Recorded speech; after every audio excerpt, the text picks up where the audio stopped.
BBC Nepali सेवाको साँझ पखबाट गनी अन्सारीको नमस्कार। आज कार्यक्रममा प्रधान न्यायाधीशको राजीनामा माग गरेको नेपाल बार एसोसिएसनद्वारा विरोधका कार्यक्रम सार्वजनिक, निकास नदिए थप कार्यक्रम घोषणा गर्ने चेतावनी। यदि सहज निकास हुन सकेन, प्रधान न्यायाधीशज्यूको चाहिँ राजीनामा आएन भने हामी फेरि थप कार्यक्रमहरू घोषणा गर्नेछौँ। अन्तर्राष्ट्रिय प्रसङ्गमा जलवायु परिवर्तनबारे विश्व सम्मेलनले अपेक्षित नतिजा नदिन सक्ने राष्ट्रसङ्घका महासचिवको आशंका। अनि तपाईले भने जस्तै युकेले गएको 5 वर्षमा नेपाललाई 35 करोड पाउन्ड बराबरको जलवायु सम्बन्धी सहयोग दिएको छ। ती सहयोग जारी रहनेछन्। जलवायु परिवर्तनका असरसँग जुझ्न नेपाललाई युकेले गर्ने सहयोग लगायतका विषयमा युकेकी राजदूतसँग कुराकानी। तर सबैभन्दा पहिला आजका प्रमुख विश्व समाचार। सञ्जय ढकालबाट समाचार सुन्नुहोस्। संयुक्त राष्ट्रसङ्घका महासचिव एन्टोनियो गुटेरसले आगामी साता ग्लास्गोमा हुन लागेको राष्ट्रसङ्घीय जलवायु सम्मेलनले अपेक्षाकृत नतिजा नदिने गम्भीर जोखिम रहेको बताएका छन्। इटलीको राजधानी रोममा G20 देशहरूको बैठक अगाडि बोल्दै उनले सरकारहरूले हालसालै जलवायु सम्बन्धी गरेका बाछाहरू भ्रमपूर्ण भएको बताए। अहिलेसम्म औपचारिक रूपमा गरिएका प्रतिबद्धताहरूले अझै पनि विश्वलाई उनकै शब्दमा विनाशकारी 2.7 डिग्री सेल्सियस तापक्रम वृद्धि भोग्न बाध्य बनाउने उनले बताए। गुटेरसले देशहरूबीच रहेको गम्भीर अविश्वासका कारण जलवायु सङ्कटसँग एकताबद्ध भएर लड्न रोकिरहेको बताए। रोमको G20 बैठकले गर्न सक्ने सबभन्दा महत्त्वपूर्ण काम यही अविश्वास अन्त्य गर्नु हुन सक्ने उनको भनाइ छ। पोप फ्रान्सिसले आगामी साता युकेको ग्लास्गोमा हुने जलवायु सम्मेलनमा भाग लिने विश्व नेताहरूलाई भविष्यका पुस्ताहरूका निम्ति ठोस आशाको सञ्चार गर्ने गरी परिवर्तनकारी निर्णयहरू लिन आह्वान गरेका छन्। बीबीसीका निम्ति उनले रेकर्ड गराएको सन्देशमा पोपले महामारी तथा जलवायु परिवर्तनले गर्दा मानिसहरूले निकै निरीह, कमजोर तथा त्रसित अनुभव गरिरहेको बताए। त्यसैले नेताहरूको प्रतिक्रियाले मानव जातिको एकतालाई सम्मान गर्दै साथ अघि बढ्न सघाउनु पर्ने, न कि व्यवधान खडा गर्नुपर्ने उनले बताए। भविष्यमा विश्व बस्न लायक नहुने बन्न नदिन जलवायुका सन्दर्भमा तत्काल दिशा परिवर्तन गर्न उनले आह्वान गरे। उनले भने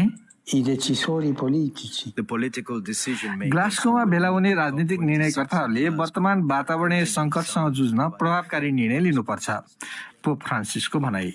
यसबीच पोप फ्रान्सिसले भ्याटिकनमा अमेरिकी राष्ट्रपति बाइडेनसँग भेटवार्ता गरेका छन्। बाइडेन राष्ट्रपति भएपछि पोपसँग उनको यो पहिलो भेट हो। भेटमा जलवायु परिवर्तन, महामारी अनि गरिबी जस्ता विषयमा छलफल भएको ठानिएको छ। म्यानमारका एक अग्रणी प्रजातान्त्रिक नेतालाई सैनिक जुन्ताले गठन गरेको अदालतले 20 वर्ष कैदको सजाय सुनाएको छ। विन तिन हाल हिरासतमा रहेकी नेत्री आङ सान सुचीको निकट नेताको रूपमा चिनिन्छन्। सेनाले फेब्रुअरीमा गरेको कुलाई बुद्धिमानीपूर्ण निर्णय नभएको टिप्पणी गरेका यी 79 वर्षीय नेतालाई त्यसपछि पक्राउ गरिएको थियो।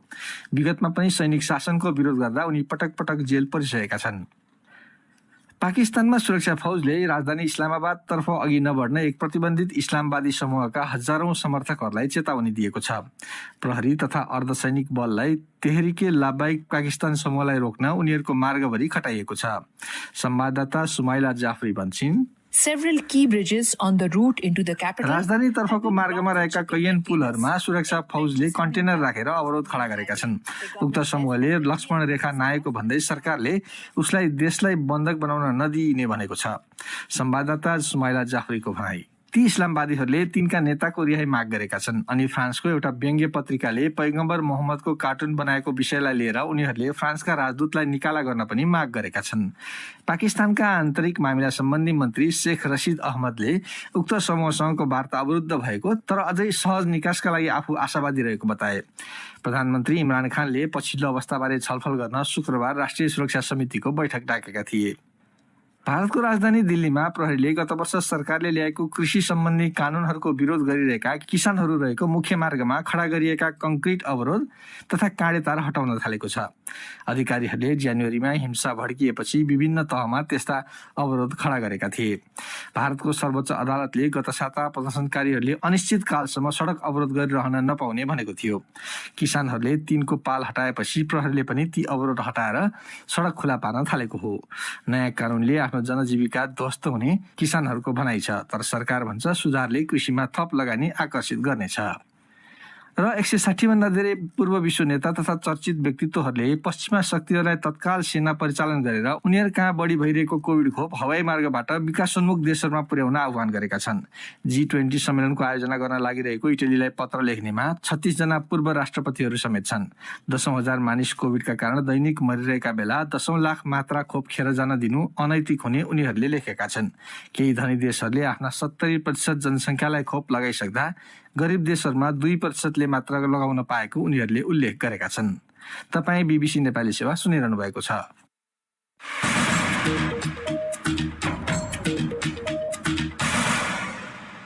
साँझपखमा पुनः स्वागत छ। विवादमा मुछिएका सर्वोच्च अदालतका प्रधान न्यायाधीश छोलेन्द्र शमशेर जबराको राजीनामा माग गरेको कानून व्यवसायीहरूको छाता संस्था नेपाल बार एसोसिएसनले आज विरोधका कार्यक्रम सार्वजनिक गरेको छ। प्रधान न्यायाधीशले सहज निकास नदिएमा आन्दोलनका थप कार्यक्रम घोषणा गर्ने बार एसोसिएसनकी उपाध्यक्ष रक्षा बस्यालले बताइन्। यसैबीच न्यायाधीशहरूले इजलास बहिष्कार गरिरहेकोमा त्यसविरुद्ध 3वटा छुट्टा छुट्टै रिट निवेदन सर्वोच्च अदालतमा पुगेको अदालतका प्रवक्ताले बताएका छन्।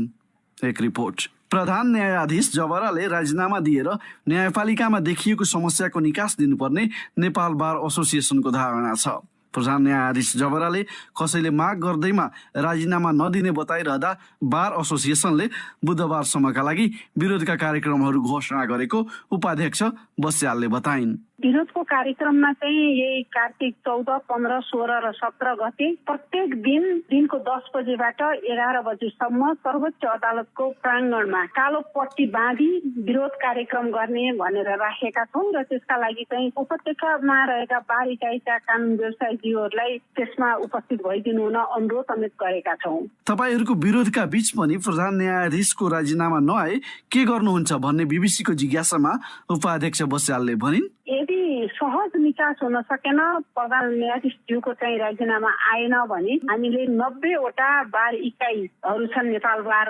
एसोसिएसन अन्तर्गत, उहाँहरूसँग पनि हामीले सोमबार छलफल कार्यक्रम राखेका छौँ र उहाँहरूसँग छलफल अन्तर्क्रिया र सुझावहरू लिएर हामी फेरि थप कार्यक्रमहरू घोषणा गर्नेछौँ। बिहिबार प्रधान न्यायाधीश जबराले केही मुद्दा पनि हेरेको पृष्ठभूमिमा बार एसोसिएसनले उनलाई इजलासमा नबस्न पनि माग गरेको छ। प्रधान न्यायाधीशले इजलास तोके पनि शुक्रबार समेत न्यायाधीशहरू इजलासमा बसेनन्।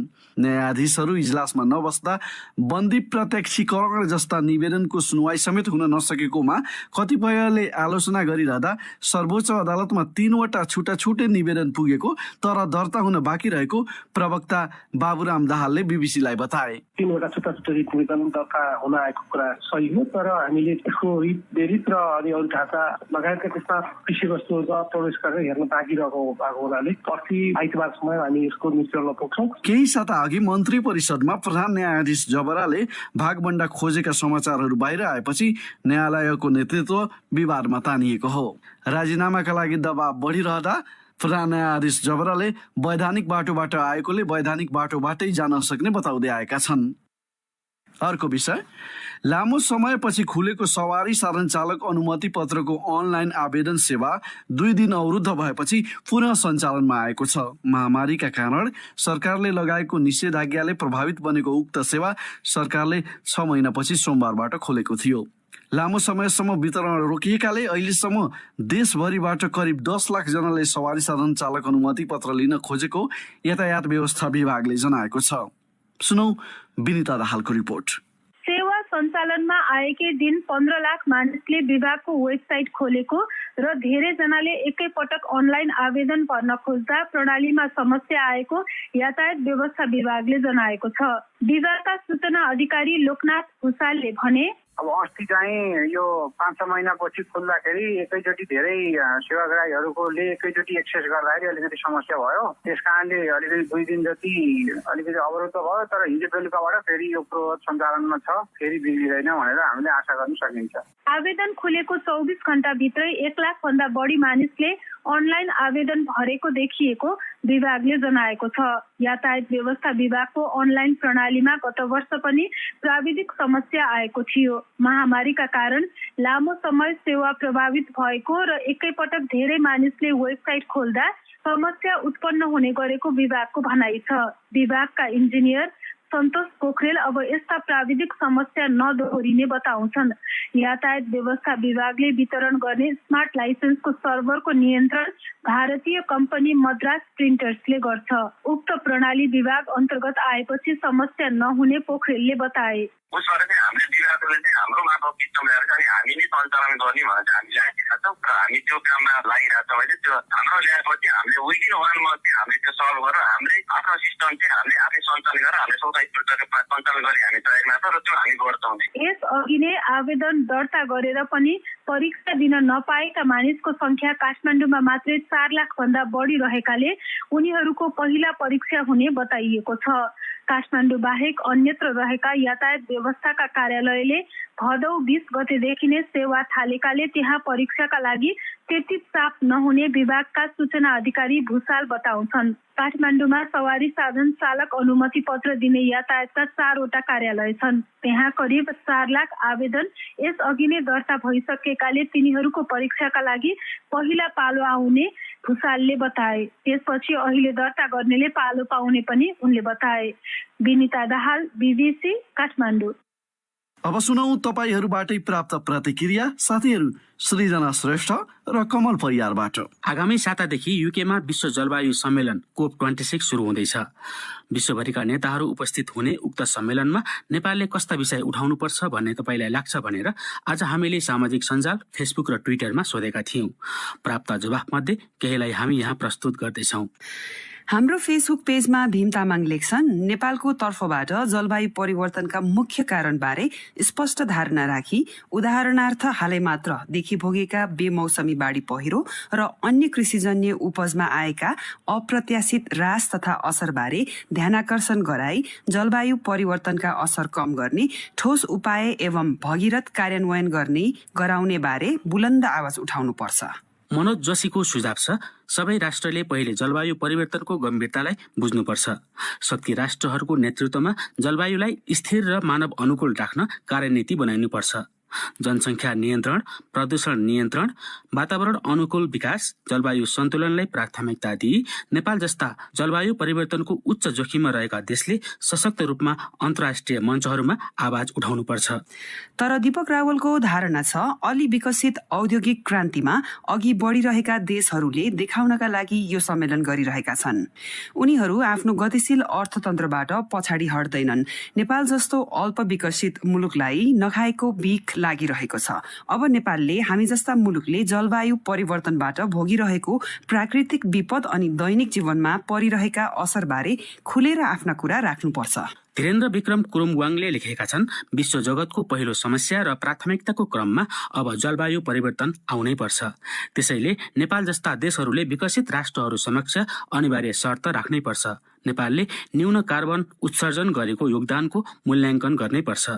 इन्दु गुरुङको तर्क छ, नेपालभित्र हुने प्रदूषणबारे समयमै विचार गर्नुपर्ने कुरा त छँदैछ।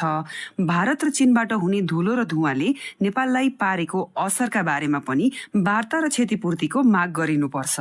र ट्विटरमा यादव आचार्य लेख्छन्, जलवायु परिवर्तनको असर हामी सबैलाई पर्छ। प्राकृतिक स्रोत साधनको सदुपयोग गर्नुपर्छ। प्रकृतिलाई जोगाइराख्नुपर्छ। भौतिक स्रोत साधनको सकेसम्म कम प्रयोग गर्ने बानीको विकास गर्नुपर्छ र रुख रोपेर हरियाली बनाउने काम गर्नुपर्छ। साँझपखमा नेपाल बाहिरका केही विषय। जलवायु परिवर्तन सम्बन्धमा राष्ट्रहरूको प्रतिबद्धताबारे छलफल गर्न अर्को साता युकेको ग्लासगो सहरमा हुन लागेको विश्व सम्मेलनले अपेक्षित नतिजा नदिने खतरा टड्कारो रहेको राष्ट्रसङ्घका महासचिवले चेतावनी दिएका छन्। पोप फ्रान्सिसले विश्व नेताहरूलाई उक्त सम्मेलन मार्फत आशाको सञ्चार गर्न आह्वान गरेका छन्। BBC विवरणमा आधारित रिपोर्ट सुनौ सञ्जय ढकालबाट। इटलीको राजधानी रोममा G20 देशहरूको बैठक अगाडि बोल्दै संयुक्त राष्ट्रसङ्घका महासचिव एन्टोनियो गुटेरसले राष्ट्रसङ्घीय जलवायु सम्मेलनले अपेक्षाकृत नतिजा नदिने गम्भीर जोखिम रहेको बताएका छन्। विश्वभरिका विभिन्न सरकारहरूले जलवायु सम्बन्धी गरेका वाचाहरू समेत अपर्याप्त भएको उनले बताए। देशहरूले खास गरी कार्बन उत्सर्जन कटौती सम्बन्धी अहिलेसम्म औपचारिक रूपमा गरेका प्रतिबद्धताहरू हेर्दा अझै विश्वको औसत तापक्रम वृद्धि 2.7 डिग्री सेल्सियस पुग्ने र त्यो विनाशकारी हुने उनले बताए। G20 सम्मेलनलाई देशहरूबीच रहेको आपसी अविश्वास हटाउन प्रयोग गर्न आह्वान गर्दै त्यसबाट मात्र जलवायु सङ्कटसँग एकताबद्ध भएर लड्न सकिने उनले बताए। यसबीच विश्वभरिका क्याथोलिकहरूका धर्मगुरु पोप फ्रान्सिसले ग्लास्गोमा सहभागी हुने विश्व नेताहरूलाई भविष्यका पुस्ताहरूका निम्ति ठोस आशाको सञ्चार गर्ने गरी परिवर्तनकारी निर्णयहरू लिन आह्वान गरेका छन्। बीबीसीका निम्ति उनले रेकर्ड गराएको सन्देशमा पोपले महामारी तथा जलवायु परिवर्तनले गर्दा मानिसहरूले निकै निरीह, कमजोर तथा त्रसित अनुभव गरिरहेको बताए। त्यसैले नेताहरूको प्रतिक्रियाले मानव जातिको एकतालाई सम्मान गर्दै साथ अघि बढ्न सघाउनु पर्ने, न कि व्यवधान खडा गर्नुपर्ने उनले बताए। भविष्यमा विश्व बस्न लायक नहुने बन्न नदिन जलवायुका सन्दर्भमा तत्काल दिशा परिवर्तन गर्न पनि उनले आह्वान गरे।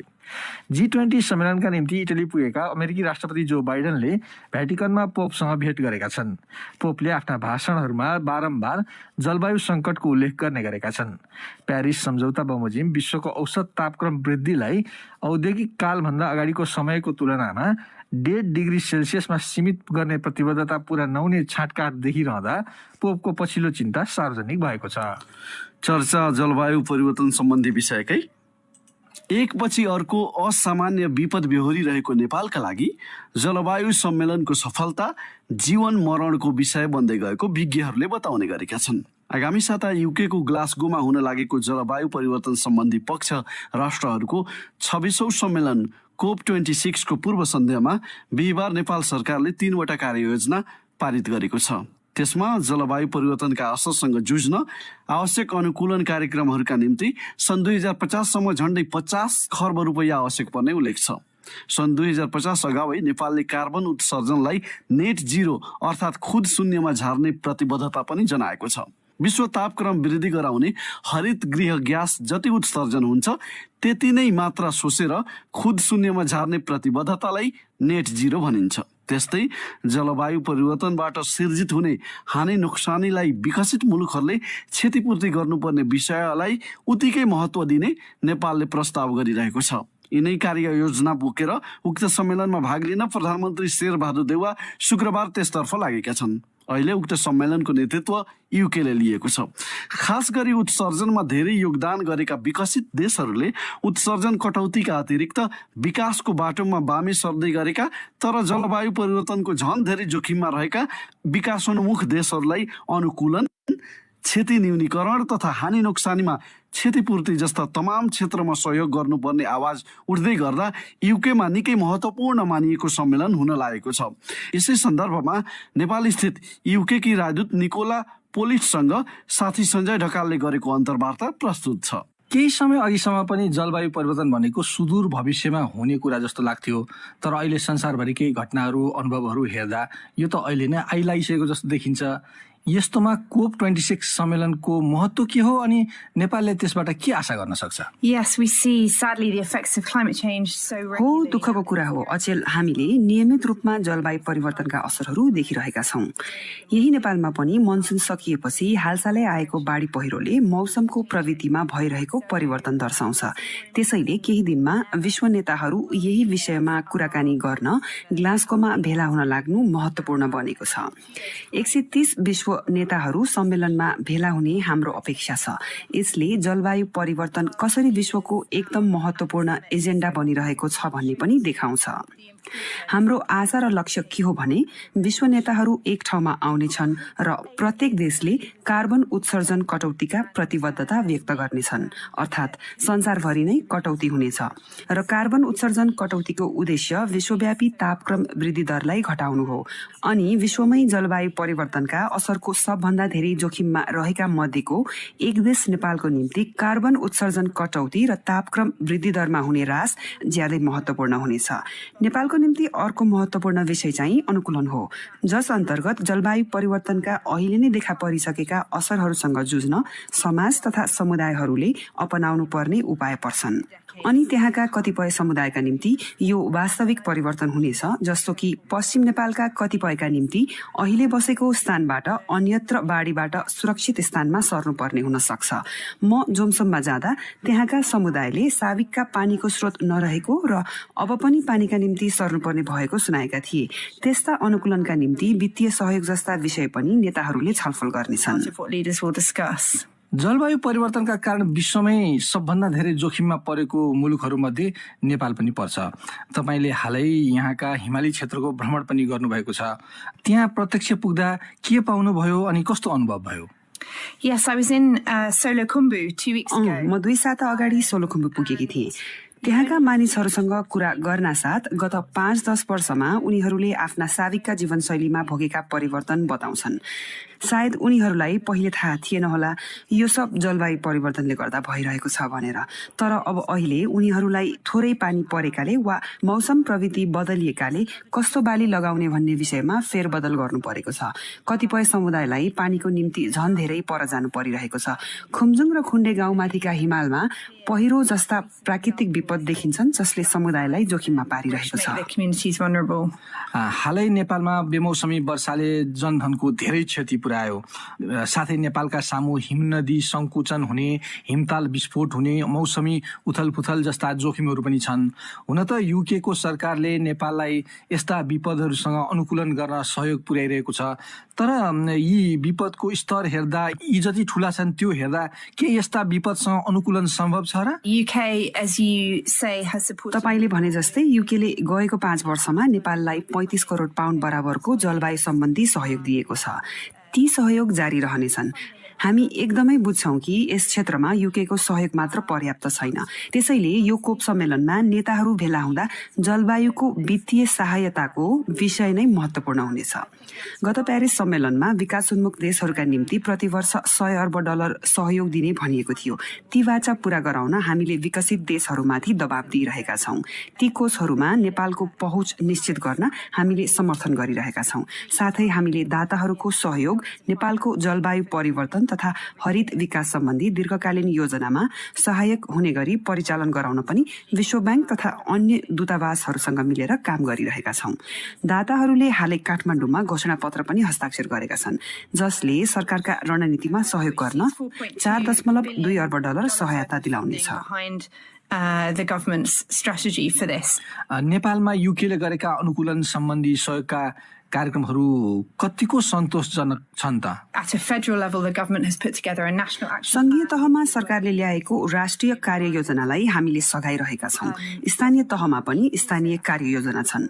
हाम्रा सबै सहयोग तिनै कार्ययोजना अनुसार छन्। हामीले स्थानीय सरकारहरूलाई उनीहरूको प्राथमिकता निर्धारणमा पनि समर्थन गरिरहेका छौं, किनभने अनुकूलनका प्राथमिकता उनीहरूले नै तय गर्नुपर्छ। अनुकूलनमा सहयोग दीर्घकालसम्म आवश्यक छ। प्राथमिकता बदलिए अनुसार नै यो सहयोगको तरिका भने बदलिनुपर्छ। COP26 मा भाग लिने नेपाली अधिकारीहरूले पर्वतीय क्षेत्रको मुद्दा उठाउने भनिराखेका छन्। उनीहरूले अरू देशहरूसँग मिलेर उस्तै खालका देशहरूसँग मिलेर यो मुद्दा उठाउने भनिराखेका छन्। साथै उनीहरूले जलवायु परिवर्तनले हुने मौसम उथलपुथलका कारण निम्तिने विनाशले नेपाल जस्ता देशलाई हुने हानि नोक्सानीको विषय पनि उठाउने भनेका छन्। युके सहित विकसित देशहरू के यस्ता हानि नोक्सानीको क्षतिपूर्ति दिन तयार छन् त? वित्तीय सहयोग महत्त्वपूर्ण छ। हामीलाई थाहा छ नेपालले अत्यन्त थोरै उत्सर्जन गरे पनि जलवायु परिवर्तनका खतराहरूको उच्च जोखिममा परेको छ। त्यसैले विकसित देशहरू अघि सरेर हानि नोक्सानी बेहोरिरहेका नेपाल जस्ता देशहरू चाहे अनुकूलन होस् वा जोखिम वहन क्षमता वृद्धिमा होस् सहयोग गर्नुपर्छ भनेर हामी ठान्छौं। युकेले हालै 5 वर्षको निम्ति जलवायु वित्तीय सहयोग दोबर पारेर $11.6 अर्ब पुर्याउने बाचा गरेको छ। अन्य देशले पनि त्यस्तै प्रतिबद्धता गरेका छन्। तर ती सहायता अनुकूलनका निम्ति दिइने वा हानि नोक्सानीका निम्ति भन्ने बहस जारी छ।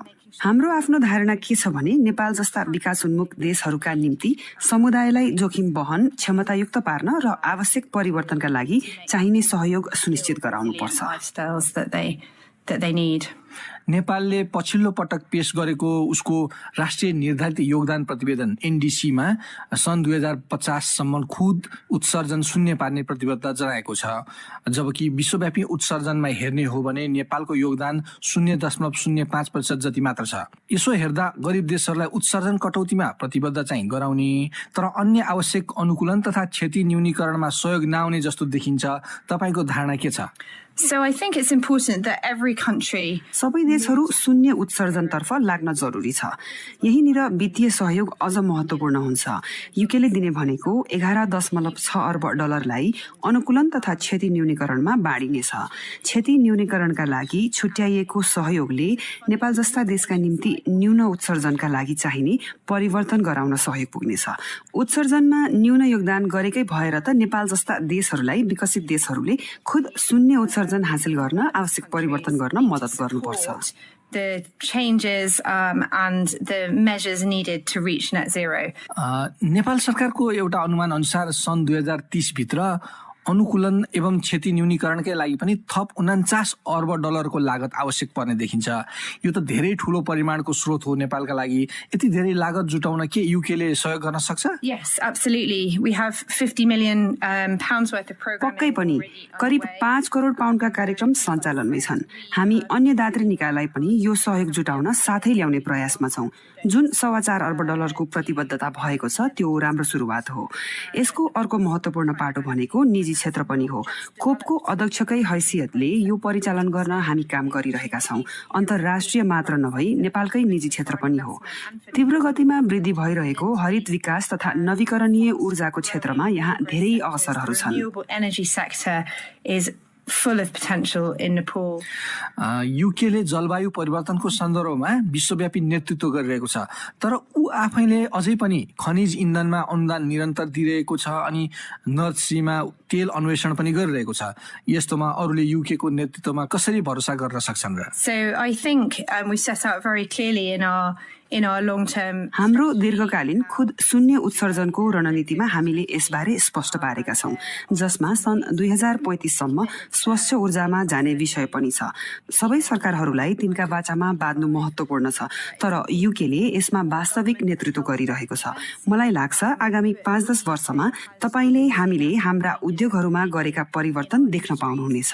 हरित विकासमा हाम्रो विज्ञता संसारभरि अरूसँग बाँड्न पनि हामी उत्सुक छौं। Globally. नेपाल स्थित युकेकी राजदूत निकोला पोलिट साथी सञ्जय ढकालसँग कुरा गर्दै। अब आजको अन्तिम विषय, युकेमा गरिएको एउटा अध्ययनले 2 मात्रा खोप लगाएका मानिसमा पनि कोभिड भइरहेको र उनीहरूले आफूसँग बस्ने अरूलाई संक्रमण सारिरहेको देखाएको छ। विज्ञहरूका अनुसार 2 मात्रा खोप लगाएका मानिसले पनि खोप नै नलगाएका मानिसले जतिकै संक्रमण फैलाउन सक्छन्। BBC न्यूज अनलाइनकी स्वास्थ्य सम्पादक मिसेल रोबर्ट्सको रिपोर्ट सुनौ कमल परियारबाट। लक्षण भए पनि नभए पनि खोप लगाइसकेका तर संक्रमण भएका मानिसहरूले एउटै घरमा बस्ने खोप नलगाएका अरू मानिसमा कोरोना भाइरस सार्ने सम्भावना 38% छ।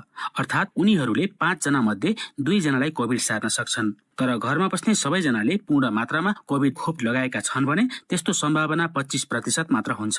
द लान्सेट इन्फेक्सस डिजिजेसको अध्ययनबाट किन अधिकाधिक मानिसलाई खोप दिन महत्त्वपूर्ण छ भन्ने स्पष्ट भएको शोधकर्ताहरूले बताएका छन्। खोप नलगाएका मानिसहरू आफूलाई कोभिड सर्ने जोखिमबाट जोगिन खोप लगाएका अरू मानिसमा भर पर्न नहुने चेतावनी विज्ञहरूले दिएका छन्।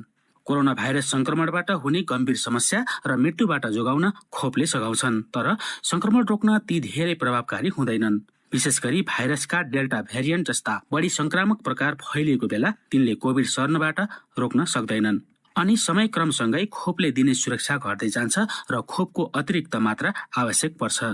घरमा नै अधिकांश संक्रमण फैलिने भएकोले घरमा बस्ने खोप लिन योग्य मानिस सबैजनाले खोप लिएको सुनिश्चित गर्नु तथा आवश्यक थप मात्रा लिनु उपयुक्त हुने विज्ञहरूको सुझाव रहेको छ।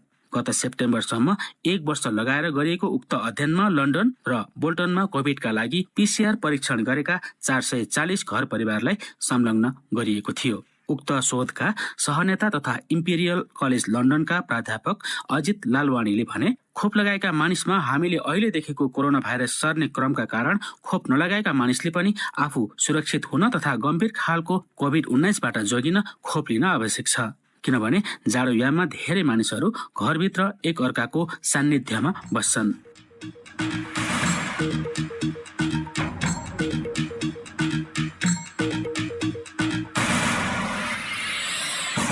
यसका साथै BBC नेपाली सेवाको साझा पख यही सकिन्छ। सोमबार बिहान 7:15 बजेसम्मका लागि हामी सबैलाई बिदा दिनुहोस्। नमस्कार।